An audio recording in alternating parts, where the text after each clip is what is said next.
மகா சிவராத்திரி என்பது சிவபெருமானுக்கு உகந்த மிக முக்கியமான விரதமாகும்.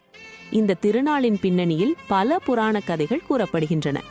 பிரபஞ்சத்தின் படைப்பு தொழிலை மேற்கொண்ட பிரம்மாவிற்கும் காத்தல் தொழிலை செய்யும் விஷ்ணுவிற்கும் இடையில் தங்களில் யார் பெரியவர் என்ற போட்டி உருவான போது அவர்களுக்கு இடையே சிவபெருமான் ஒரு மிகப்பெரிய நெருப்புத் தூணாக லிங்கோத்பவராக காட்சியளித்தார். அந்த ஜோதி பிழம்பின் அடியையும் முடியையும் காண முடியாத பிரம்மாவும் விஷ்ணுவும் தங்களது தவறை உணர்ந்து சிவனை வணங்கிய இரவே சிவராத்திரி என்று போற்றப்படுகிறது. மற்றொரு கதையின்படி பார்க்கடல் கடையப்பட்ட போது வெளிப்பட்ட ஆலகால விஷத்தை உலகை காக்க வேண்டி சிவபெருமான் அருந்திய போது அவருக்கு ஏதும் நேர்ந்துவிடக்கூடாது என்பதற்காக தேவர்கள் அனைவரும் உறங்காமல் விழித்திருந்து சிவனை வழிபட்ட இரவே சிவராத்திரி என்றும் கூறப்படுகிறது. சிவராத்திரி விரதத்தை கடைபிடிப்பவர்கள் அன்றைய தினம் அதிகாலையிலேயே நீராடி சிவனை நினைத்து விரதத்தை தொடங்க வேண்டும்.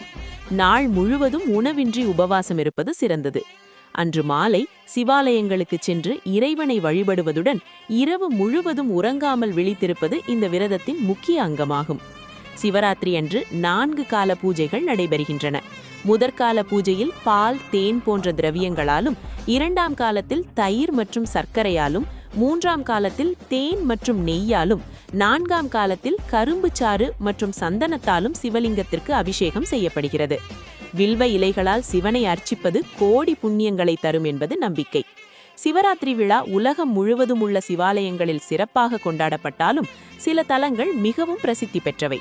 தமிழ்நாட்டில் உள்ள தஞ்சை பெரிய கோயில், திருவண்ணாமலை அண்ணாமலையார் திருக்கோயில், சிதம்பரம் நடராஜர் கோயில் மற்றும் ராமேஸ்வரம் ராமநாத சுவாமி கோயில் ஆகியவற்றில் சிவராத்திரி மிக விமரிசையாக நடைபெறுகிறது. குறிப்பாக திருவண்ணாமலையில் கிரிவலம் செல்வது சிவராத்திரி அன்று மிகவும் விசேஷமாக கருதப்படுகிறது. மேலும் காசி விஸ்வநாதர் கோயில், ஆந்திராவின் ஸ்ரீசைலம் மல்லிகார்ஜுனர் கோயில் மற்றும் நேபாளத்தில் உள்ள பசுபதிநாத் கோயில் போன்ற இடங்களிலும் லட்சக்கணக்கான பக்தர்கள் திரண்டு சிவபெருமானை வழிபடுகின்றனர். இத்திருநாளில் மன தூய்மையுடன் சிவனை வழிபடுபவர்களுக்கு முக்தி கிட்டும் என்பது ஐதீகம். இது போன்ற சிறப்பான காணொளிகளை பார்வையிட எமது ஆலய தரிசனம் யூடியூப் சேனலை சப்ஸ்கிரைப் செய்யுங்கள். நன்றி. ஓம் நம சிவாய.